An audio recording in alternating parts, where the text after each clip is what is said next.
85 বছর বয়সে মারা গেছেন থ্রি ইডিয়টস খ্যাত জনপ্রিয় অভিনেতা মাধব ভাজে।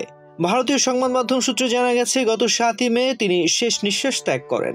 মাধব ভাজে শুধু থ্রি ইডিয়টস এর অভিনয়ের জন্যই পরিচিত ছিলেন না, বরং দীর্ঘ কর্মজীবনে মঞ্চ, টেলিভিশন ও চলচ্চিত্রে সমানভাবে নিজের দক্ষতা প্রমাণ রেখেছেন। ওয়াডিয়া কলেজের ইংরেজির অধ্যাপক হিসেবে কর্মজীবন শুরু করলেও অভিনয়ের প্রতি তার অদম্য আকর্ষণ তাকে শিল্পকলার জগতে নিয়ে আসে।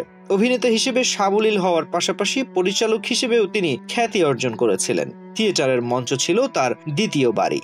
অভিনেতা, পরিচালক, পরামর্শদাতা এবং সমালোচক হিসেবে তিনি উজ্জ্বল ছিলেন। রাজ্য থিয়েটার প্রতিযোগিতায় তার অসামান্য অবদান বিশেষভাবে প্রশংসিত হয়েছে। এছাড়াও ভারতীয় এবং পাশ্চাত্য নাট্যকারদের বিখ্যাত নাটক পরিচালনা করে তিনি তার সৃজনশীলতার পরিচয় দিয়েছেন। আন্তর্জাতিক থিয়েটার সমালোচক সমিতির সদস্য হিসেবে বিভিন্ন জাতীয় ও আন্তর্জাতিক সম্মেলনে তিনি মূল্যবান প্রবন্ধ উপস্থাপন করেছেন, যা তার গভীর জ্ঞান এবং চিন্তাশীলতার প্রমাণ। তবে সাধারণ দর্শকদের হৃদয়ে তিনি বিশেষভাবে স্থান করে নিয়েছেন থ্রি ইডিয়টস সিনেমায় তার বুদ্ধিদীপ্ত চরিত্রের মাধ্যমে। মাধব ভাজের মৃত্যুতে ভারতীয় শিল্পকলায় এক অপূরণীয় ক্ষতি হয়েছে।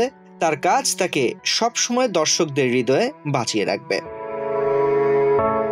তানজির রহমান, বাংলাদেশ প্রতিদিন।